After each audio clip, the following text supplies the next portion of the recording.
Now quadrilateral is a third part in the geometry session. ठीक है, जो आपका ज्योमेट्री पार्ट है एडवांस मैथमेटिक्स, जो आपके एसएससी एग्जाम्स में आएगा, बाकी किसी एग्जाम में नहीं आएगा, बट क्वाड्रिलेटरल जो है बाकी एग्जाम्स में भी आ सकता है, तो इसको ध्यान से पढ़ना। अब quadrilateral is a third part, जैसा मैंने आपसे कहा।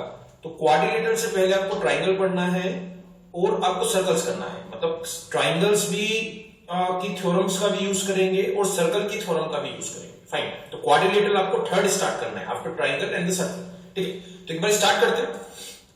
What do mean by quadrilateral? Quadrilateral का मतलब क्या होगा? क्वाड का मतलब क्या होता है? क्वाड्री का मतलब क्या होता है? Which have four sides. Quad का मतलब क्या होगा? Four sides. तो क्वाड्रिलेटरल एक वो शेप है जिसकी चार साइड होती है। वो चार साइड कैसे बना होगी? ऐसे बन गई, एक साइड ऐसे बन गई, एक साइड ऐसे बन गई, तो this is a quadrilateral. ABC is a quadrilateral. तो क्वाड्रिलेटरल की चार साइड होती हैं और चार ही उसके एंगल्स होते हैं, यानी कि ये एक एंगल है, ये एक एंगल है, ये एक एंगल है, ये एक एंगल है, और चारों एंगल्स का जो सम होता है, यानी कि angle A plus angle B plus angle C plus angle D, वो जो होता है वो 360 डिग्री होता है। जैसे ट्राइंगल में 180 डिग्री हुआ करता था, बिकॉज वहां पे थ्री साइड्स थी। यहाँ पे चार साइड है तो क्या बन जाएगा?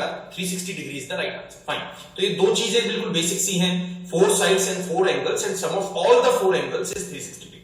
ठीक है, now we will move to the shapes, कि क्वाड्रिलेटरल की कैसी कैसी शेप्स हमें पढ़नी है, उसकी प्रॉपर्टीज क्या क्या है। फर्स्ट शेप आ जाएगी स्क्वायर। नाउ स्क्वायर उतना इंपॉर्टेंट नहीं है, ठीक है, मैं पहले ही आपको बता देता हूं। जो दो शेप्स पे आपसे, मतलब सीजीएल में जो एसएससी के जो पेपर है, यानी कि एसएससी का कंबाइंड ग्रेजुएशन लेवल हुआ, या फिर 10+2 वाला हुआ, या फिर 10th लेवल का हुआ, या एफसीआई हुआ, तो सारे एग्जाम्स में दो शेप पे सबसे ज्यादा क्वेश्चंस आएंगे, that is rhombus and that is trapezium. तो जब मैं रोम्बस पे आऊंगा तो उसको एक एक पॉइंट आपको बहुत ध्यान से सुनना है और बहुत ध्यान से उसको समझना है। ठीक है, तो स्क्वायर एक बार स्टार्ट करते हैं। स्क्वायर का मतलब क्या हो गया? जिसकी all four sides are equal, यानी कि यहां पे दिया है ऑल साइड्स आर इक्वल, यानी कि ये भी ए है, ये भी ए है, ये भी ए है और ये भी ए है। All sides are equal and all angles are of 90 degree angle, यानी कि ये भी 90 डिग्री होगा, ये भी 90 और ये भी 90 और ये भी 90। एंड डायगोनल्स, डायगोनल्स का मतलब क्या हो गया? दो अपोजिट वर्टिसेस को ज्वाइन करोगे तो डायगोनल्स मिल जाएगा। मतलब this is a vertices, this is vertex, this is vertex and this is vertex. Opposite vertex को ज्वाइन करोगे तो डायगोनल मिल जाएगा। किसी भी क्वाड्रिलेटरल के दो डायगोनल होते हैं, किसी भी क्वाड्रिलेटरल के दो डायगोनल मिलेंगे, तो diagonals are equal and bisect. Bisect का मतलब क्या हो गया? मतलब इंटरसेक्ट कर रहे हैं। बाइसेक्ट का मतलब क्या हो गया? एक दूसरे को काट रहे हैं, दो बराबर बराबर भागों में काट रहे हैं, यानी कि जो डायगोनल्स हैं वो एक दूसरे को काटते हैं और बराबर बराबर हिस्से में काटते हैं, यानी कि diagonals are equal and bisect each other at 90 degree angle. Fine, तो इसका मैं एक बारी ब्रीफ कर देता हूं। ये एक डायगोनल हो गया एसी, एक डायगोनल बन जाएगा बीडी, यानी कि एडी जो एसी जो डायगोनल है वो बीडी के बराबर होगा, यानी कि जितनी लेंथ बीडी की होगी उतनी लेंथ एसी की होगी, और दोनों डायगोनल बाइसेक्ट करते हैं एक दूसरे को, यानी कि ये वाला जो पॉइंट है, जितनी लेंथ इसकी है उतनी लेंथ इसकी होगी, जितनी लेंथ इसकी है उतनी लेंथ इसकी होगी, और ये 90 डिग्री पे बनता है। मतलब जो बाइसेक्शन होता है वो 90 डिग्री पे होता है, यानी कि ये वाला एंगल जो है वो 90 डिग्री बनेगा, ये वाला भी 90 बन जाएगा, ये वाला भी 90 बन जाएगा और ये वाला एंगल भी 90 बन जाएगा। फाइन, चारों के चारों जो एंगल है वो 90 डिग्री के बन जाएंगे। ठीक है, नाउ प्रॉपर्टीज डन। फॉर्मुलेज है इसके कुछ, जैसे एरिया जो है वो ए स्क्वायर है, यानी कि दोनों साइड का जो साइड है उसका स्क्वायर करोगे तो आपको एरिया मिल जाएगा।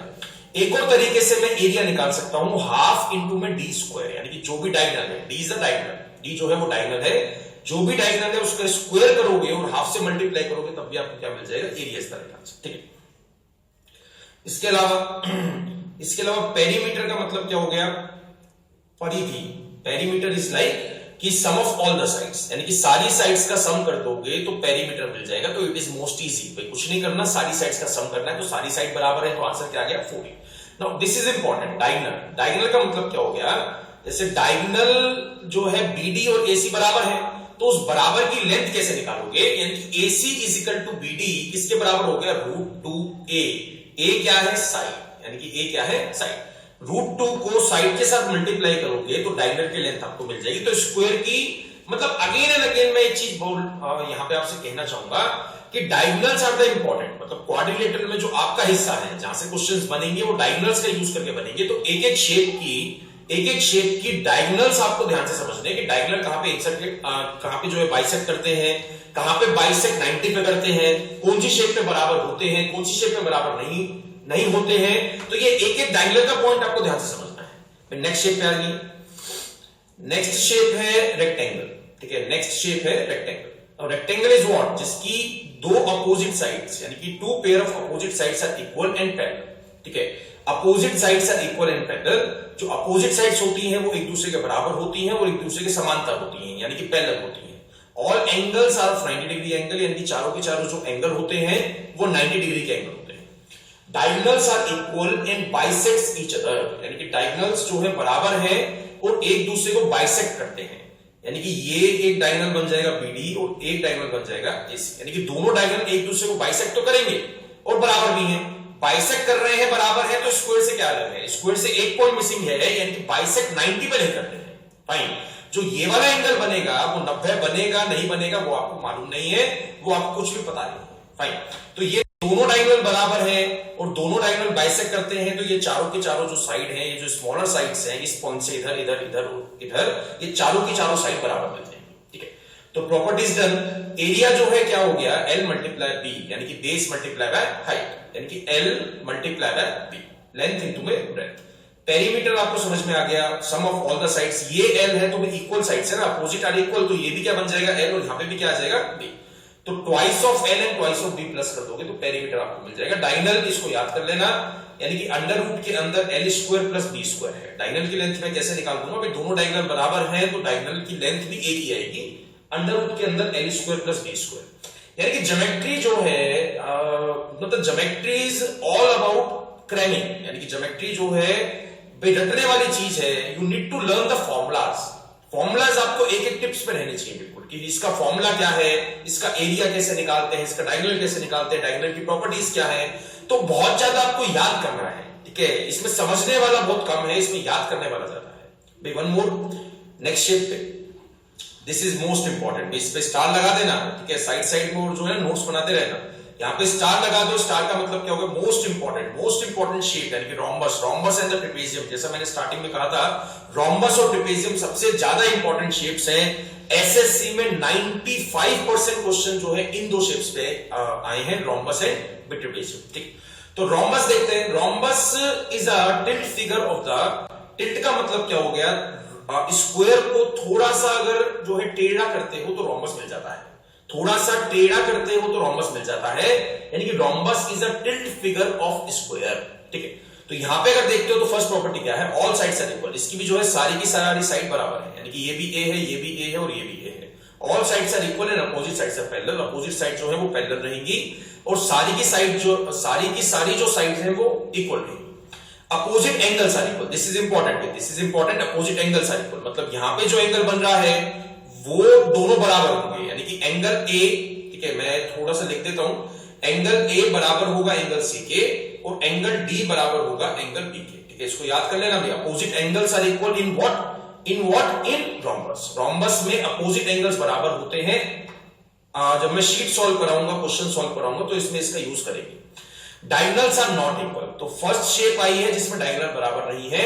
स्क्वायर में डायगोनल बराबर थे, रेक्टेंगल में भी डायगोनल बराबर थे, रोम्बस में डायगोनल बराबर नहीं है, नॉट इक्वल। ठीक है, diagonal but bisect each other.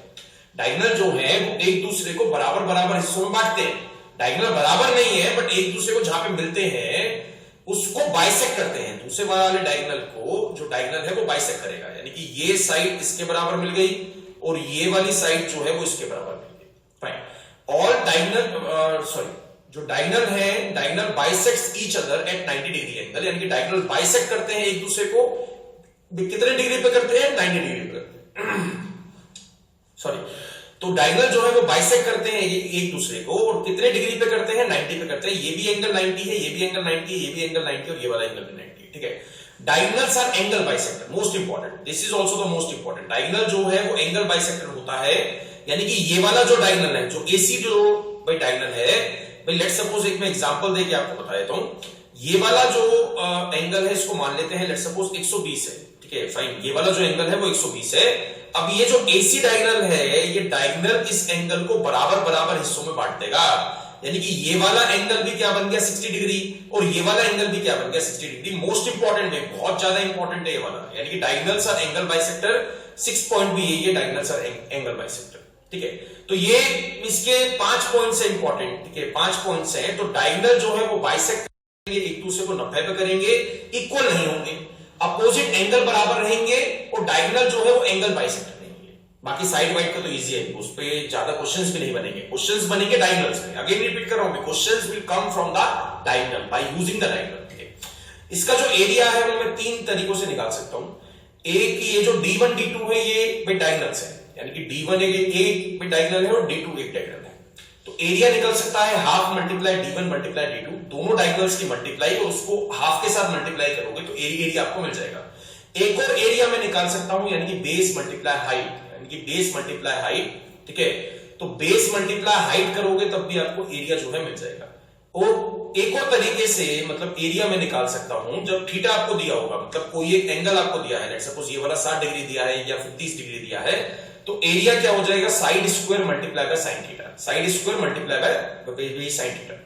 And this result is important है, इसको बहुत ध्यान से, मतलब दिस रिजल्ट इज इंपॉर्टेंट, इस पे स्टार मार्क लगा देता हूं। This result is important, side square is equal to diagonal 1 के हाफ का होल स्क्वायर प्लस डायगोनल 2 के हाफ का स्क्वायर। मतलब दोनों डायगोनल को हाफ हाफ करके स्क्वायर करोगे और दोनों को प्लस करोगे तो वो साइड के स्क्वायर के बराबर मिल जाएगा।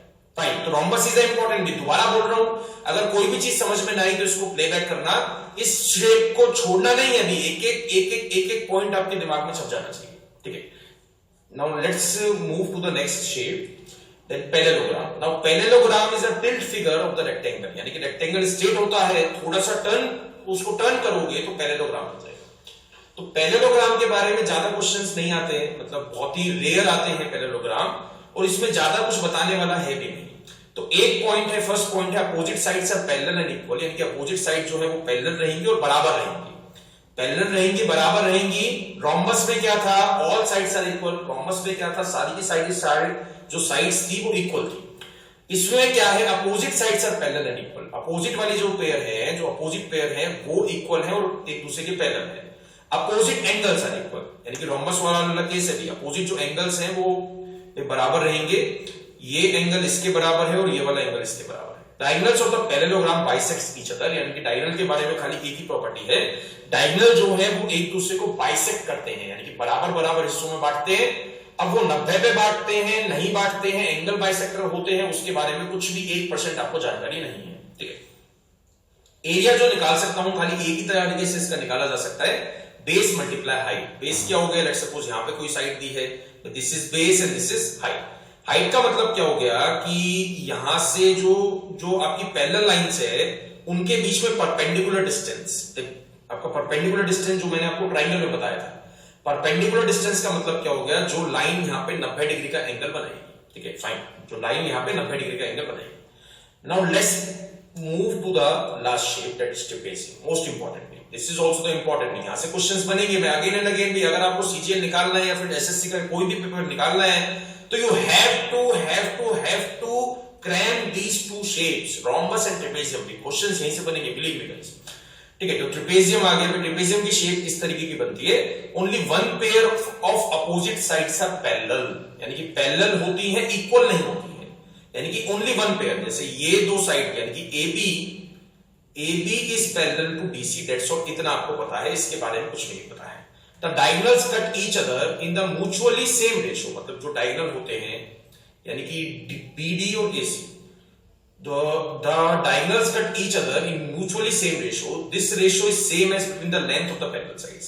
मतलब let's suppose इसकी पैरेलल लाइन जो आपकी लेंथ है, ठीक है, जो पैरेलल लाइन की लेंथ है, let's suppose ये 1 है और ये 2 है, ठीक है, ये 1 है और ये 2 है, तो यहां पे ये ले लेते हैं, let's suppose O है, यानी कि डायगोनल्स का जो मीटिंग पॉइंट है वो O है। तो यहां पे ये बोला है, ठीक है, AO ratio OC is equal to 1:2। इसी तरीके से BO:OD की रेशियो क्या हो जाएगी, 1:2 इज द राइट आंसर। मतलब डायगोनल्स जहां पे कटते हैं, डायगोनल जहां पे मिलते हैं, ठीक है, तो यहां पे ये वाली रेशियो और ये वाली रेशियो, मतलब BO के बीच में और OD के बीच में जो पैरेलल लाइंस के बीच में रेशियो थी, वही रेशियो इन वाले दो पार्ट में रहेगी, OB और OD के बीच में। फाइन। ठीक है, फॉर्मूलाज हैं इसके, प्रॉपर्टी डन। फॉर्मूलाज इसके दो हैं। एरिया में कैसे निकाल सकता हूं, half multiply sum of the parallel sides, यानी कि b1 plus b2, half into में sum of the parallel sides multiply by height. Median कैसे निकाल सकता हूं, half multiply sum of the parallel side. Again repeat कर देता हूं भी, इस पॉइंट को ध्यान से सुनना, आने वाला जो मैं पॉइंट कहूंगा उसको ध्यान से सुनना। व्हाट इज द मीडियन, जो यहाँ पे मीडियन आपको दिया गया है, मीडियन जो है वो जो अनपैरेलल साइड्स है, वो जो अनपैरेलल साइड्स हैं उनके मिड पॉइंट्स को जब आप ज्वाइन करोगे तो this is called the median. ये जो पैरेलल साइड्स है इनके मिड पॉइंट्स को ज्वाइन करके मीडियन आप नहीं बोल सकते हो, जो अनपैरेलल साइड्स हैं उनके मिड पॉइंट्स को जोड़ के this is called the median. Fine, ठीक है।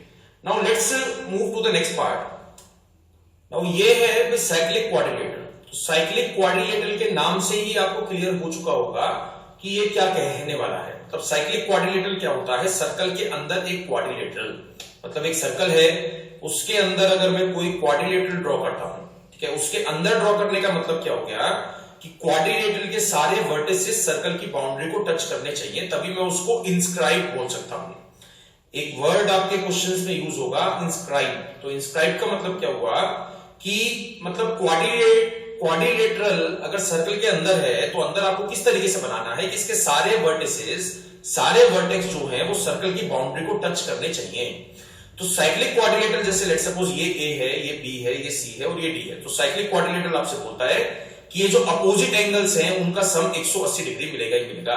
ठीक है, फाइन गाइस। तो angle A plus angle C इसके बराबर हो गया 180 डिग्री के बराबर। इसी तरीके से एंगल बी और एंगल डी, ठीक है, एंगल बी और एंगल डी किसके बराबर हो जाएगा, 180 डिग्री के बराबर। मतलब सर्कल के अंदर अगर आप क्वाड्रिलेटरल ड्रॉ करते हो तो अपोजिट वाले एंगल्स का सम क्या होता है, 180 degree is the right answer. Fine भाई, इसको याद कर लेना। ठीक है, नेक्स्ट पार्ट। नाउ ये वाली थ्योरम आपसे क्या बोलती है, अगर एक क्वाड्रिलेटरल के अंदर, इसको ध्यान से सुनना, अगर एक क्वाड्रिलेटरल के अंदर आप कोई सर्कल इंस्क्राइब करते हो, इंस्क्राइब का मतलब क्या हो गया कि सर्कल की जो बाउंड्री है वो क्वाड्रिलेटरल की साइड को टच कर रही है। ठीक है, जो सर्कल की बाउंड्री है वो क्वाड्रिलेटरल की साइड को टच कर रही है, तो इस पे एक थ्योरम बनती है या फिर शॉर्टकट बनता है, जो अपोजिट साइड्स होंगी, अगर क्वाड्रिलेटरल के अंदर कोई सर्कल ड्रॉ करा गया है तो जो अपोजिट साइड्स होंगी क्वाड्रिलेटरल की, उनका सम हमेशा बराबर रहेगा। भाई चीज समझ में आई? और थोड़ा सा मैं जो है इसको ब्रीफ कर देता हूं, यानी कि ए बी प्लस डीसी, यानी कि जो अपोजिट साइड्स हैं उनका सम दूसरी वाली अपोजिट साइड्स के बराबर होगा, यानी कि ए बी प्लस डीसी किसके बराबर हो जाएगा, ए डी प्लस बीसी के बराबर। यानी कि इन दोनों साइड्स का सम और इन दोनों साइड्स का सम जो है वो हमेशा बराबर आएगा, A D plus BC and A B plus DC जो है वैल्यूज बराबर आएगी। इसको यूज करूंगा मैं आने वाले कुछ एक दो क्वेश्चंस में, इसका यूज करूंगा, तो इसको ध्यान से ध्यान रखना है। उस टाइम ऐसा ना हो कि आप भूल जाओ। ठीक है, एग्जाम में भी ऐसा नहीं होना चाहिए कि आप भूल जाओगे। अगेन मैं रिपीट कर रहा हूं, ज्योमेट्री में there is need to learn. ठीक है, बहुत ज्यादा आपको याद करना पड़ता है। ठीक है, फाइन। तो क्वेश्चन से स्टार्ट करते हैं। फर्स्ट क्वेश्चन बिल्कुल इजी सा क्वेश्चन है, a square is inscribed in a circle, यानी कि एक सर्कल है उसके अंदर एक स्क्वायर है, उसके अंदर एक स्क्वायर जो है वो इंस्क्राइब करा गया है। तो इंस्क्राइब का मतलब मैं दोबारा समझा देता हूं, यानी कि स्क्वायर की वर्टिसेस जो है वो सर्कल की बाउंड्री को टच करनी चाहिए। ठीक है, square is inscribed in a circle having side 14 centimetre, यानी कि जो स्क्वायर है उसकी साइड क्या आ गई, 14 सेंटीमीटर। ठीक है, तो यहां पे find the area of the circle. तो एरिया ऑफ द सर्कल क्या पढ़ा था अभी लास्ट चैप्टर में, पढ़ाया था ना, पाई आर स्क्वायर, यानी कि पाई आर स्क्वायर अगर मेरे को निकालना है तो we need to find the value of R first. Radius पता नहीं होगा तो मैं एरिया जो है सॉल्व नहीं कर सकता हूं। तो यहां पे जो स्क्वायर का डायगोनल रहेगा ना, जो स्क्वायर का डायगोनल रहेगा वो this is the diameter of the circle. इसको ध्यान कर लेना, अभी इसको याद कर लो, अगर याद करना है इसको याद कर लो।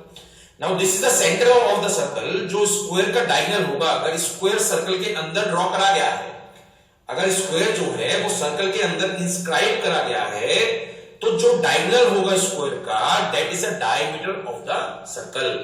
तो यहां पे इसका डायगोनल तो निकाल सकते हैं, डायगोनल निकालने का फॉर्मूला क्या था, 14√2। ए रूट होता ना, तो ए क्या था उस केस में, साइड था। तो यहां पे साइड को मल्टीप्लाई किसके साथ करना है, √2 के साथ करना है। तो साइड क्या दिया आपको 14, तो इसकी डायगोनल की लेंथ क्या आ गई 14√2। तो यहां से जब सॉल्व करोगे तो this is the diameter, diameter 14√2 है, तो रेडियस क्या मिल गया आपको 7√2 is the right answer, half of the diameter. इसके बाद आपको निकालना है एरिया, यानी कि पाई आर स्क्वायर में आर की वैल्यू आपको डालनी है 7√2। तो पाई क्या होता है 22/7 मल्टीप्लाई आर, आर क्या मिल गया 7√2 मल्टीप्लाई 7√2।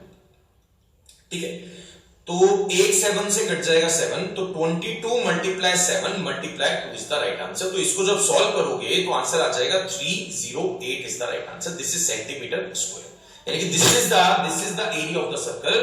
तो स्क्वायर या फिर रेक्टेंगल पे बहुत ही रेयर क्वेश्चन है, कोई एक दो क्वेश्चन फंस गया तो फंस गया। बाकी रोम्बस एंड ट्रेपेजियम, रोम्बस और ट्रेपेजियम बिल्कुल आपको रटना है कि इसके फॉर्मुलेस क्या है, इसकी प्रॉपर्टीज क्या है, इसके डायगोनल्स क्या है। ठीक है, सेकंड क्वेश्चन देखते हैं। The perimeter of the rhombus is 40 meter. ठीक है, एक रोम्बस दिया है जिसका पेरीमीटर 40 है। तो रोम्बस की भाई sorry, this is not the rhombus, this is not the rhombus, rhombus is like this. ठीक है, कोई रोम्बस दिया है जिसका पेरीमीटर 40 है। This is A, this is B, this is C and this is D. Rhombus का perimeter 40 meter है, यानी कि 40 सेंटीमीटर ले लो। तो यहां पे उसने पूछा है और उसकी हाइट दी आपको 5 मीटर, उसकी हाइट दी आपको 5 meter, then area in square meter is the right answer. मतलब एरिया आपको निकालना है मीटर स्क्वायर में। तो अगर पेरीमीटर आपको 40 दिया गया है तो पेरीमीटर क्या होता है, सम ऑफ ऑल द साइड्स, और रोम्बस की सारी ही साइड बराबर है, सारी साइड बराबर है। तो 40 को किससे डिवाइड कर दोगे, 4 से, तो 40 की साइड है, तो आंसर क्या आ जाएगा 10। तो ये साइड किसकी 10 है, ये भी 10 हो गई, ये भी 10 हो गई, ये भी 10 हो गई। और हाइट आपको क्या दी है, यहां से अगर ड्रॉ करोगे तो हाइट क्या दी आपके पास 5 मीटर। तो मैं कौन सा फॉर्मूला अप्लाई करूंगा, रोम्बस के मैंने 3 फॉर्मुलेज आपको बताए थे। तो इसमें क्या क्या पता है, इसमें बेस पता है और इसमें हाइट पता है।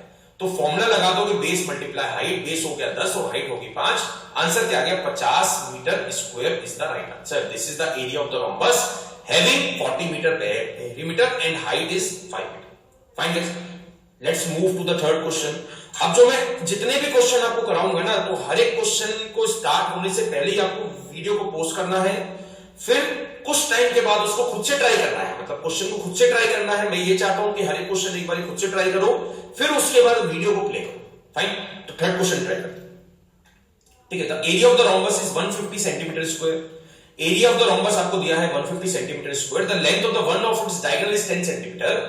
The length of the other diagonal is, तो डायगोनल के साथ एरिया का फॉर्मूला क्या था भाई, एरिया जो मैं निकाल सकता था, area is equal to half multiply d1 multiply d2। तो एरिया आपको क्या दिया है 150। तो यहां पे हाफ मल्टीप्लाई एक डायगोनल की लेंथ क्या पता है आपको 10 सेंटीमीटर, दूसरे की आपको निकालनी है। तो this is not the hard question, भी कैलकुलेशन है। यहां पे 15 कट गया तो d2 की वैल्यू क्या आ जाएगी, 15 दूनी 30 centimetre is the right answer, यानी कि 30 सेंटीमीटर का दूसरा डायगोनल है। तो we are just using the formula. हर एक क्वेश्चन में we are just using the formula, nothing else. कुछ दिमाग नहीं लगा रहे हैं। दिमाग वाले क्वेश्चंस भी आएंगे, दिमाग वाले क्वेश्चंस भी आएंगे, आगे चल के मैं वो वाले क्वेश्चंस भी कराऊंगा। बट अभी के लिए थोड़े बहुत क्वेश्चंस हैं जिसमें you have to put direct formula. मतलब क्वाड्रिलेटरल से मैक्सिमम जो है 2 क्वेश्चन आ सकते हैं और दोनों ही क्वेश्चन फॉर्मूला बेस्ड आएंगे। कुछ भी आपको मेंटली उसमें ज्यादा दिमाग नहीं लगाना है। ठीक है, next question, fourth. Now this is the थोड़ा सा लेंथी क्वेश्चन है, बट एक बारी we can solve it now. The diagonals of a rhombus are 64 centimeter and 48 centimeter. Fine.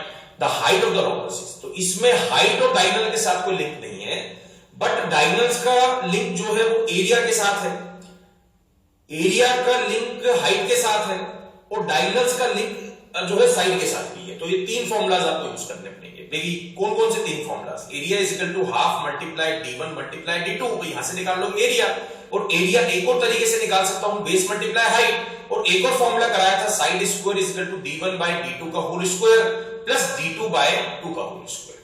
ठीक है, तो यहां पे एरिया सबसे पहले निकाल लेते हैं। तो एरिया जो है क्या मिल जाएगा, हाफ मल्टीप्लाई 64 मल्टीप्लाई बाय 48। तो इसको फ्रैक्शन में छोड़ दो भाई, don't solve the fraction but till you get the final answer. कभी भी पूरी मैथमेटिक्स में कभी भी आपको फाइनल आंसर तक कोई भी फ्रैक्शन सॉल्व नहीं करना है, वाले उसको इसी तरीके से छोड़ देते हैं। Don't waste the time 64 multiply 48। ठीक है, तो यहां पे इसके बाद हम क्या निकाल सकते हैं, साइड निकाल सकते हैं, बिकॉज साइड का स्क्वायर क्या आ जाएगा, 64 डिवाइडेड बाय 2 का whole square and 48 divided by 2 का होल स्क्वायर। तो इसको जब सॉल्व करोगे आप गाइस, इसको सॉल्व करना भी एक बारी, साइड आपके पास आ जाएगी, ठीक है, साइड आपके पास आ जाएगी 40 सेंटीमीटर, साइड आपके पास आ जाएगी 40 सेंटीमीटर। मतलब डायगोनल है जिसकी चारों साइड बराबर होती हैं, तो साइड आपके पास क्या आ गई 40 सेंटीमीटर। अब मेरे को हाइट निकालनी है, एरिया आपके पास पता है, बेस आपके पास पता है, हाइट निकाल दो, ये वाला फॉर्मूला यूज करना है। तो यहाँ पे एरिया क्या था, हाफ मल्टीप्लाई 64 मल्टीप्लाई 48, बेस क्या दिया गया है 40 और हाइट आपको निकालनी है। तो यहां से जब सॉल्व करोगे तो हाइट आपको मिल जाएगी 38.4 सेंटीमीटर। भाई इन दो चीजों को सॉल्व कर लेना, इसको स्किप मत करना कि सर ने कर दिया तो मैंने कर दिया। इस वाली चीज को एक बार सॉल्व कर लेना, 40 मिलता है नहीं मिलता है, और इस वाली चीज को एक बार सॉल्व कर लेना कि h की वैल्यू 38.4 मिलती है नहीं मिलती। फाइन। तो भाई मैं कई वीडियोस में बोलता हूं कि जो कैलकुलेशन है वो आपका पार्ट है, समझाना मेरा पार्ट है, ठीक है, मेरा काम है समझाना, तो कैलकुलेशन आपको समझना है कि कम से कम कैसे कर सकते हैं, ठीक है। नेक्स्ट पार्ट देखते हैं, क्वेश्चन नंबर 5। अब इस वाले क्वेश्चन में एक रोम्बस आपको दिया गया है, ठीक है, देयर इज वन रोम्बस। तो रोम्बस बना लेते हैं। ये एबीसीडी एक रोम्बस है, एबीसीडी एक रोम्बस है। एबी जो साइड है वो 4 सेंटीमीटर है, मतलब चारों ही साइड जो है वो 4 सेंटीमीटर की है। And angle ABC is equal to 120 degree. अभी आपको डायमेंशंस इसमें नहीं डालनी। कभी भी अगर रोम्बस के साथ आपको एंगल दिया जाएगा तो don't push dimensions at the first instance, यानी कि सबसे पहले जल्दबाजी में आपको डायमेंशंस पुट नहीं करनी है। यहां पे एंगल पढ़ो भी क्या दिया है, ऑब्ट्यूज दिया है या एक्यूट दिया है। ऑब्ट्यूज दिया है 120 डिग्री, तो यहां पे ये वाला तो 120 डिग्री नहीं बन पाएगा ना, because this is a acute angle, this is a acute angle. इस चीज को देखो, ये वाला एक्यूट एंगल है ना, तो ऑब्ट्यूज कौन सा है, ये वाला एंगल है, यानी कि ये वाला एंगल 120 डिग्री का है। फाइन। तो यहां पे जो एंगल है वो एबीसी है, यानी कि this is A, this is B, this is C and this is D. बहुत ध्यान से, ठीक है, डायमंड मतलब डायग्राम ध्यान से बनाना है, ठीक है। Then the length of the diagonal BD, BD की लेंथ आपको निकालनी। तो यहां पे क्वेश्चन अच्छा है, ठीक है, क्वेश्चन थोड़ा सा अच्छा है। यहां पे 4 हो गया, ये भी 4 हो गया, ये भी 4 हो गया, और ये भी जो है 4 हो गया, ठीक है। We need to find the length of the BD, और ये वाला एंगल आपको 120 डिग्री का दिया गया है। अब एक चीज, एक थ्योरम, एक प्रॉपर्टी मैंने आपको कराई थी, जो डायगोनल होता है वो एंगल बाइसेक्टर होता है in case of rhombus. Rhombus में जो डायगोनल होता है वो एंगल बाइसेक्टर भी होता है, यानी कि जो 120 डिग्री है, ये जो बीडी की लाइन है वो इसको आधे आधे में काट देगी। This is also 60 and this is also 60। Fine guys, भाई चीज समझ में आई है। भाई एंगल बाइसेक्टर जो डायगोनल होता है, diagonal is also the angle bisector. तो एंगल को दो बराबर बराबर हिस्सों में बांट देगा। अब अगर ये दोनों साइड बराबर हैं, अगर मैं ट्राइंगल एबीडी की बात करता हूं, I am talking about triangle ABD, तो एबीडी में अगर ये दोनों साइड बराबर है तो इनके आमने सामने वाले एंगल्स बराबर मिलेंगे नहीं मिलेंगे। भाई ध्यान आया कुछ, आइसोसेलेस ट्राइंगल जो हमने ट्राइंगल में पढ़ा था। तो अगर इस वाली साइड के सामने 60 है तो इस वाली साइड के भी सामने क्या आ जाएगा, 60 डिग्री। दो एंगल 60 है ट्राइंगल एबीडी में, तो तीसरा भी क्या बन गया, 60। तो this is what, this is equilateral triangle. Equilateral मिल गया ना, इक्विलेटर में ही तीनों एंगल 60 के होते हैं, ये भी 60, ये भी 60, ये भी 60 है, और इक्विलेटरल ट्राइंगल में ही तीनों की तीनों साइड जो है वो बराबर होती है। तो दो तो 4 दी है, तीसरी भी क्या बन जाएगी 4, यानी कि बीडी की लेंथ क्या आ गई आपके पास 4 सेंटीमीटर इस तरह का। फाइन गाइस, तो बहुत ध्यान से करने हैं, छोटे छोटे पॉइंट, ट्राइंगल का यूज करना पड़ेगा, देन सर्कल का यूज करना पड़ेगा, कोऑर्डिनेटर का यूज करना पड़ेगा। तो ज्योमेट्री में जो हार्ड क्वेश्चंस बनेंगे उसमें वो question quadrilateral plus circle plus triangle, ये तीनों कॉन्सेप्ट मिक्स करके आपके सामने क्वेश्चन रख देगा। तो आपको एक एक चीज, सर्कल की बहुत ज्यादा हमने थ्योरम की थी, 14-15 थ्योरम्स की थी, सारी की सारी थ्योरम्स बहुत ज्यादा इंपॉर्टेंट है। आपकी टेंजेंट हो गया या फिर सीकेंट हो गया, सारी की सारी थ्योरम आर मोस्ट इंपॉर्टेंट, ठीक है। नेक्स्ट क्वेश्चन, 6th क्वेश्चन, ठीक है। Now this is on the trapezium. This question is on the trapezium. Trapezium का एरिया आपको दिया गया है, यानी कि 384 centimetre, and if it's parallel sides are in the ratio 3:5। तो रेशियो अगर 3:5 की दी है तो मैं 3x एंड 5x मान सकता हूं। तो यहां पे हो जाएगा हाफ मल्टीप्लाई एरिया में कैसे निकालता था, ट्रेपेजियम का area is equal to half multiply sum of the parallel sides multiply by height. तो परपेंडिकुलर डिस्टेंस का मतलब क्या हो गया, अभी हाइट ही तो हुआ, परपेंडिकुलर डिस्टेंस का मतलब क्या हुआ, हाइट क्या दिया आपको 12। तो यहां पे half multiply sum of the parallel sides, तो एक जो है वो साइड बन जाएगी 3x, और एक जो साइड बन जाएगी क्या बन जाएगी 5x। तो 3x प्लस 5x क्या हो गया 8x, और मल्टीप्लाई किससे कर दोगे, हाइट क्या दिया आपको 12, तो ये कट जाएगा 4 पे। तो यहां से जब सॉल्व करोगे आप, ठीक है, तो x की वैल्यू आ जाएगी, क्या आ जाएगी 8, ठीक है। ये 96 पे कट गया, 12 इसको काट देगा 8 पे, तो x की वैल्यू क्या आ गई 8। उसने आंसर क्या पूछा है, उसने क्वेश्चन क्या पूछा है, smaller side of the pen, ठीक है, smaller of the parallel sides, यानी कि पैरेलल जो साइड्स थी उसमें से छोटे वाली साइड कौन सी, तो छोटे वाली साइड आपको मिली है 3x, x की वैल्यू 8 है, तो आंसर क्या हो गया 3 8 जा 24 centimetre is the right answer. Fine guys, तो ये भी क्वेश्चन आपको समझ में आया, ठीक है।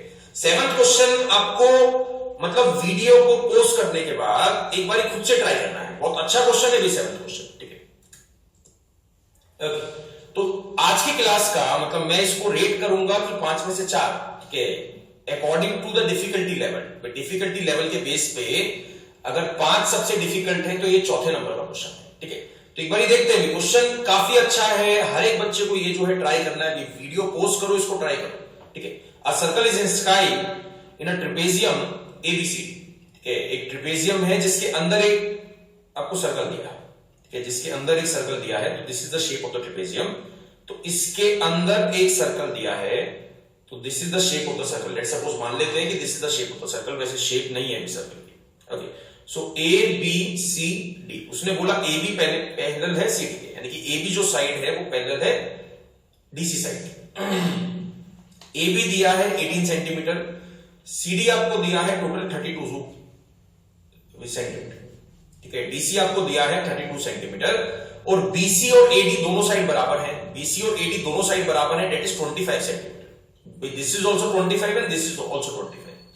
तो उसने पूछा है then find the radius of the circle. Important है भाई, रेडियस में कैसे निकाल सकता हूं, ठीक है, रेडियस में कैसे निकाल सकता हूं अगर मेरे को सर्कल का डायमीटर मिल गया, फाइन।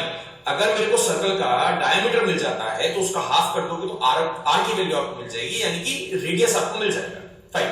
तो यहां पे जिसने भी ये क्वेश्चन पोस्ट करके ट्राई करा था, उन्होंने सबसे पहले इसमें क्या सोचा, सर मीडियन निकाल लेंगे। भाई मीडियन जो है, जब सर्कल इसमें ड्रॉ करोगे तो सर्कल जो है वो मीडियन मिड पॉइंट पर टच नहीं करेगा। भाई मीडियन तो यहां से यहां तक का निकलेगा ना, बीसी का मिड पॉइंट ये है जहां पे सर्कल टच नहीं कर रहा है, ठीक है। इस सर्कल की जब ठीक से शेप बनाओगे तो वो यहां से इस तरीके से घूम के आएगा, ठीक है। तो वो मीडियन जो है भाई काम की नहीं होगी। मीडियन वी कैन नॉट से कि मीडियन इज अ डायमीटर, तो मीडियन वाला केस तो हटा दो।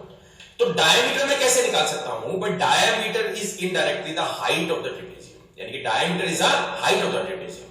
हाइट को मैं बोल सकता हूं डायमीटर, मीडियन को मैं नहीं बोल सकता हूं। मीडियन जो है, जब सर्कल जो है इस वाली साइड एडी साइड को टच करेगा तो वो मिड पॉइंट पर टच नहीं करेगा।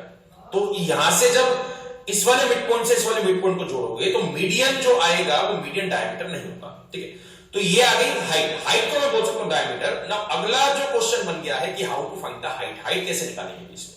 अब यहां पे अगर मैं यहां से ड्रॉ करता हूं परपेंडिकुलर भी, this is also the height, और यहां से परपेंडिकुलर ड्रॉ करता हूं तो this is also the height. भाई हाइट तो बराबर ही है ना भाई, ये वाली हाइट इस वाली हाइट के बराबर है, ये वाली हाइट इस वाली हाइट के बराबर है, तो हाइट तो वो रहेगी ना सेम, ठीक है। तो यहां पे अब एक बार क्वेश्चन को बनाते हैं। भाई यहां पे दिया है 18, यहां पे दिया है 18, तो यहां से यहां तक की भी लेंथ क्या मिल जाएगी आपको, 18। मैं खाली यहां से यहां तक की बोल रहा हूं, यहां से यहां तक की लेंथ क्या आ जाएगी 18। अब टोटल लेंथ थी सीडी की 32 में से 18 मिल चुका है, तो यहां से यहां तक की और यहां से यहां तक की दोनों का सम करोगे तो क्या मिलनी चाहिए लेंथ, 14 सेंटीमीटर। फाइन गाइस, इतना आपको समझ में आया। अब ये हाइट है तो ये भी h होगा, ये भी h होगा, और यहां पे भी h होगा, फाइन, यहां पे भी h होगा। अब अगर मैं ट्राइंगल्स की बात करता हूं, तो ये वाला ट्राइंगल, एक ट्राइंगल पकड़ लो ये वाला, और एक ट्राइंगल पकड़ लो ये वाला। भाई ये दोनों ट्राइंगल्स बराबर हैं या नहीं। मैंने आपसे एक क्वेश्चन पूछा कि ये दोनों ट्राइंगल बराबर है, दो साइड बराबर है, ये 25 है यहां पर, और यहां पे भी ये क्या है 25 है, और ये वाली हाइट भी तो बराबर होगी ना भाई, ये वाली हाइट भी तो बराबर है, इसकी भी हाइट h है और इसकी भी हाइट h है। तो अगर ट्राइंगल में दो साइड बराबर है तो तीसरी तो बराबर मिलेगी आपको। भाई चीज समझ में आई या नहीं है। अगर किसी भी ट्राइंगल में दो साइड बराबर है तो तीसरी तो ऑटोमेटिकली भाई बराबर मिल गई, उसमें आपको बराबर प्रूफ करने की जरूरत नहीं है। तो यानी कि ये वाली साइड और ये वाली साइड दोनों बराबर है, दोनों का सम क्या मिल रहा था 14, बराबर बराबर बांटोगे तो क्या आ जाएगा, यहां पे भी 7 आ गया, यहां पे भी 7 आ गया। अब राइट एंगल ट्राइंगल के ट्रिपलेट्स लगा दो, 25 और 7 के साथ कोई ट्रिपलेट बनता था, 7 24 25, तो ये वाला क्या आ जाएगा 24। ट्रिपलेट्स अगर नहीं ध्यान है, मैंने वैसे आपको ट्राइंगल्स में कराए थे, जब मैं आपको राइट एंगल ट्राइंगल समझा रहा था तो उसकी नेक्स्ट स्लाइड में मैंने ट्रिपलेट्स बताए थे। ट्रिपलेट्स अगर नहीं ध्यान आए हैं तो पाइथागोरस की हेल्प से निकाल देना। AE की लेंथ क्या आ जाएगी 24, यानी कि हाइट क्या आ गई 24, तो हाइट 24 है तो डायमीटर क्या आ गया 24, डायमीटर रेडियस क्या मिल जाएगा 12 centimetre is the right answer. तो इसी का ही मेरे को आंसर निकालना था, ये आंसर आपके पास आ चुका है। फाइन गाइस, तो ये वो लेवल है, मतलब ये मैं कहूंगा कि लेवल 3 है, ये वो लेवल है जो आपके एग्जाम में आ सकता है। इस तरह के क्वेश्चंस आपके एग्जाम में आएंगे जो एसएससी के एग्जाम से, ठीक है। One more question guys, 8th question एक बार चेक करते हैं क्या दिया है। इन अ ट्रेपेजियम एबीसीडी, एक ट्रेपेजियम आपको दिया गया है, तो ट्रेपेजियम लेट सपोज ये है, ठीक है, एक ट्रेपेजियम आपको दिया गया है जिसकी डायमेंशंस हैं एबीसीडी, तो एबीसीडी आ गया अभी यहां पे, हुज हाइट इज 12 सेंटीमीटर, इसकी जो हाइट दी है वो आपको 12 सेंटीमीटर दी है, यानी कि ये जो है 12 सेंटीमीटर है। तो ए बी आपको दिया है 9 सेंटीमीटर, इसके बाद सी डी आपको दिया है 30 सेंटीमीटर, इसके बाद ए डी आपको दिया है 13 centimetre. Find the perimeter of ABCD, यानी कि जो ट्रेपेजियम है उसका पेरीमीटर आपको निकालना है। तो पेरीमीटर के लिए मेरे को चारों साइड्स का सम करना पड़ेगा। ये 4 साइड्स में से 3 साइड तो रेडी है, ये 30 है, यहां से लेके यहां तक ये 30 है, यहां से लेके यहां तक 9 है, और यहां से ये लेके यहां तक जो है 13 है। ये वाली साइड आपको निकालनी, जो सारा खेल आ चुका है वो किसका आ चुका है, बीसी लेंथ का। बीसी एक बार मिल गई तो पेरीमीटर आपको मिल जाएगा, आंसर आपको मिल जाएगा, एक नंबर आपको मिल जाएगा। ठीक है, तो यहां पे अगर हाइट 12 है तो ये वाली हाइट भी क्या बन जाएगी, 12 सेंटीमीटर। फाइन, यहां पे भी क्या आ जाएगा, 12 सेंटीमीटर। यहां से यहां तक की निकाल सकते हैं भी कोई लेंथ। भाई ये अगर 9 सेंटीमीटर है तो यहां पे भी क्या मिलेगा आपको, 9 सेंटीमीटर। ठीक है, इसके अलावा क्या मैं सॉल्व कर सकता हूं, अब ये 13 था, अभी राइट एंगल ट्राइंगल तो बन रहा है ना। यहाँ पे जो AED ट्राइंगल बन रहा है, triangle AED is a right angle triangle. तो ये राइट एंगल ट्राइंगल बन रहा है, ये 12 है, ये 13 है। 12 और 13 के साथ कौन सा ट्रिपलेट बनता था, 12 और 13 के साथ ट्रिपलेट बनता था 5। तो यहाँ पे क्या आ जाएगा, 5। तो ये 5 आ गया, ये 9 आ गया, ये 30 का भी पूरा, इसको मान लेते हैं F। तो DF आपको मिल चुका है 14, DC आपके पास पड़ा था 30। तो 30 में से 14 माइनस करोगे तो क्या आ जाएगा, 16 सेंटीमीटर। 12 16 के साथ क्या ट्रिपलेट बनता था, 29 रहेगा। मैंने आपको समझाई थी, ठीक है, जब मैं ट्राइंगल्स करा रहा था मैंने आपको बताया था कि ट्रिपलेट जो है वो लाइफ लॉन्ग चलेंगे। मतलब क्वांट की किसी भी टॉपिक में, मैथ्स के किसी भी टॉपिक में ट्रिपलेट्स आपको चाहिए। जो आपका ज्योमेट्री वाला सेक्शन है, ज्योमेट्री वाले सेक्शन में, और बाकी भी टॉपिक्स हैं, मतलब रीजनिंग में भी कुछ ऐसे टॉपिक्स हैं जिसमें आपको ट्रिपलेट्स का यूज करना पड़ सकता है। ठीक है, पेरीमीटर निकालना है तो आंसर क्या हो जाएगा, 30 को प्लस कर दो, 20 को प्लस कर दो, 9 को प्लस कर दो, 13 को प्लस कर दो। 13 प्लस 9 प्लस 20 प्लस 30, तो आंसर क्या हो गया, 72 सेंटीमीटर। ठीक है, तो आंसर क्या आ जाएगा, 72 centimetre is the right answer. Fine guys, तो क्वेश्चन इज क्लियर। एक क्वेश्चन आपको समझ में आए तो ट्रेपेजियम के मैं क्वेश्चंस करा रहा हूं कि कैसे कैसे क्वेश्चंस आपके ट्रेपेजियम चैप्टर से आपके एग्जाम में आ चुके हैं। These all are the previous years exam. ठीक है, जो पहले एग्जाम्स हुए एसएससी के, वहां से क्वेश्चंस लिए हैं भी सारे के सारे। ठीक है, एक बार 9th क्वेश्चन चेक करते हैं। 9th क्वेश्चन में a quadrilateral ABCD circumscribes a circle। एक क्वाड्रिलेटरल है ABC which is circumscribes a circle। एक सर्कल है जिसके इर्द गिर्द, ठीक है, जिसके इर्द गिर्द जो है क्वाड्रिलेटरल है। यहाँ पे एक क्वाड्रिलेटरल आ गया और यहाँ पे एक साइड बना देते हैं और यहाँ, fine, this is the quadrilateral ABCD. ठीक है, तो मैंने कराई थी चैप्टर में, इसी थ्योरम आपको कराई थी कि अगर सर्कल के क्वाड्रिलेटरल सर्कम उस केस को करते हैं। ये 6 CD आपका है, AD आपका, इसकी लेंथ आपको निकालनी है। ये वाली साइड्स का AB इज इक्वल टू किसके होता है, जो दूसरी वाली अपोजिट साइड्स है उनके सम के बराबर होता है। यानी कि यहाँ पे क्या प्लस BC, AB क्या दिया है, DC क्या दिया है आपको 5, यहाँ पे AD की लेंथ क्या दी है, BC की आपको निकालनी है। तो सॉल्व करोगे तो BC की मिल जाएगी 6 + 5 हो गया 7, 11 से 7 माइनस 4 सेंटीमीटर इस तरह। BC की जो लेंथ 4 सेंटीमीटर इस तरह। तो यहाँ यू जस्ट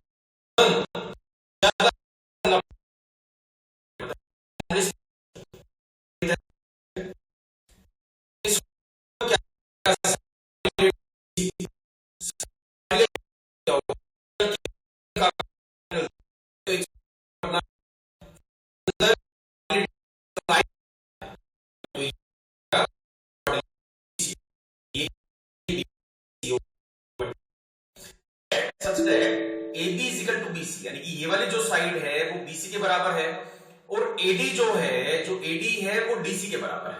फाइन, जो AD है वो DC के बराबर है और उसने बोला कि AC is perpendicular to BD, यानी कि ये वाला जो एंगल है वो परपेंडिकुलर का मतलब क्या होगा, ये वाला एंगल 90 बनेगा। This symbol is a perpendicular, तो ये वाला जो एंगल है वो 90 डिग्री का बनेगा। इसके अलावा उसने क्या दिया है, एंगल CAB। ठीक है, angle CAB is equal to 30 degree. ये वाला जो एंगल है वो क्या दे दिया आपको, 30 डिग्री का। तो अगर मैं इस वाले ट्राइंगल की बात करता हूं कि ये ट्राइंगल तो आपके पास तैयार पड़ा है ना, ये 90 है, ये 30 है, तो ये वाला एंगल क्या बन जाएगा, 60 डिग्री का बन जाएगा। तो यहां पे क्या आ गया, 60 डिग्री। इसके बाद मैं क्या यूज कर सकता हूं भाई, अगर मैं इस वाले ट्राइंगल पे आता हूं, मतलब ट्राइंगल ABC, ट्राइंगल एबीसी का यूज करोगे तो जिसमें दो साइड बराबर है, एबी जो है वो बीसी के बराबर हुए है ना भाई, एबी जो है वो बीसी के बराबर है, तो ये वाला एंगल अगर 30 है, दो साइड बराबर है, तो साइड के आमने सामने वाले एंगल्स भी आपको बराबर मिलेंगे। तो इस वाली साइड के सामने अगर 30 डिग्री दिया है तो इस वाली साइड के भी सामने क्या आ जाएगा 30 डिग्री। फाइन गाइस, तो ये मतलब ट्राइंगल एबीसी में ही अगर मैं चेक करूंगा ये 30 डिग्री आ गया और यहां पे भी 30 दिया है, तीनों का सम 180 बनता है, तो 180 में से 30 और 30 60 तो मिल गया। तो 180 डिग्री में से 60 डिग्री आपको मिल चुका है, तो मतलब क्या हो गया 120 डिग्री का बाकी का बचा एंगल है। ये वाला जो एंगल है, जो एंगल एबीसी है, वो क्या आ गया आपके पास, आंसर क्या मिल गया 120 degree is the right answer. Fine guys, तो क्वेश्चन इसके लिए तो यहां पे भी हमने मतलब कुछ थ्योरम का कोई हमने थ्योरम जो है ट्राइंगल की यूज कर रहे हैं, कोई थ्योरम जो है साइक्लिक क्वाड्रिलेटरल की यूज कर रहे हैं, तो मल्टीपल थ्योरम्स आपको यूज करनी पड़ेगी भाई। ये मैं आपको स्टार्टिंग से समझा रहा हूं, geometry is not about one topic, it is about 3 topics, triangle, then circles, then quadrilateral. ठीक है, नेक्स्ट क्वेश्चन देखते हैं, लास्ट क्वेश्चन है। ओके, अब इस क्वेश्चन में आपको दिया है एक साइक्लिक ट्रेपेजियम बनाना है। लास्ट क्वेश्चन में क्वाड्रिलेटरल था, इसमें एक साइकिल के अंदर यानी कि सर्कल के अंदर एक ट्रेपेजियम आपको ड्रॉ करना है। तो ये बन गया और यहां से एक साइड ड्रॉ कर दी और ये इसके पैरेलल आ गई। इसके बाद उसने बोला एबीसीडी, तो इसको ध्यान से करानी है, प्लॉटिंग आपको ध्यान से करनी है। उसने बोला AD is parallel to BC, तो यहां पे ए बना लेते हैं, ये बी हो गया, ये सी हो गया और ये डी हो गया। तो एडी जो है वो पैरेलल आ चुकी है बीसी पे। इफ एंगल एबीसी, ये वाला जो एंगल है वो क्या बन गया, अभी 70 डिग्री का दिया है आपको। ये वाला जो एंगल है वो क्या दे दिया आपको 70 degree. Then find the value of BCD, BCD की वैल्यू आपको निकालनी है। फाइन गाइस, बीसीडी की वैल्यू आपको निकालनी है। तो यहां से एक चीज आपको समझ में आ चुकी है कि एक मैंने साइक्लिक थ्योरम आपको बताई थी जिसमें अपोजिट वाले एंगल्स का सम यानी कि angle B plus angle D should be equal to 180 degree. तो 180 डिग्री ये है दोनों एंगल्स का सम, जिसमें से एंगल बी 70 डिग्री है, तो एंगल डी क्या निकल आएगा, एंगल डी निकल आएगा 110 डिग्री। तो यहां पे क्या आ गया 110 डिग्री। तो ये वाला एंगल जो है वो क्या बन गया 110 डिग्री। अब ट्राइंगल में मैंने इनिशियली मतलब सबसे पहले ही आपको एक चीज बताई थी, एंगल्स। ठीक है, अगर दो पैरेलल लाइंस के बीच में अगर एक ऐसे लाइन ड्रॉ करता हूं, तो जो यहां पे एंगल बन रहा है और जो यहां पे एंगल बनेगा because AD and BC are the parallel lines, AD और बीसी जो है वो पैरेलल लाइंस थी। तो पैरेलल लाइंस वाला मैं एंगल वाला फॉर्मूला लगा सकता हूं, एंगल वाला कॉन्सेप्ट लगा सकता हूं। तो यहां पे इसका एंगल और इसका एंगल का दोनों का सम क्या बनता था 180 डिग्री। तो यानी कि ये वाला एंगल 110 डिग्री और यहां पे एंगल सी, तो 110 डिग्री प्लस एंगल सी किसके बराबर हो गया 180 डिग्री के बराबर हो गया। तो यहां पे एंगल सी क्या आ जाएगा 70 degree is the right answer. तो ये हो गया 70 डिग्री। तो it is basically cyclic quadrilateral का भी यूज करा है बिकॉज एंगल जो है दोनों का सम क्या लिया था हमने 180 डिग्री, और एंगल वाली थ्योरम जो हमने ट्राइंगल में की थी उसका भी यूज करा है। तो मल्टीपल चीजों का यूज करके क्वाड्रिलेटरल पे क्वेश्चंस आपके एग्जाम में बनेंगे, सर्कल्स, ट्राइंगल्स एंड जो है क्वाड्रिलेटरल। ठीक है, अगर फिर भी कोई भी आपको डाउट्स है इस चैप्टर से रिलेटेड तो ask me personally eight abhishek.studyiq@gmail.com।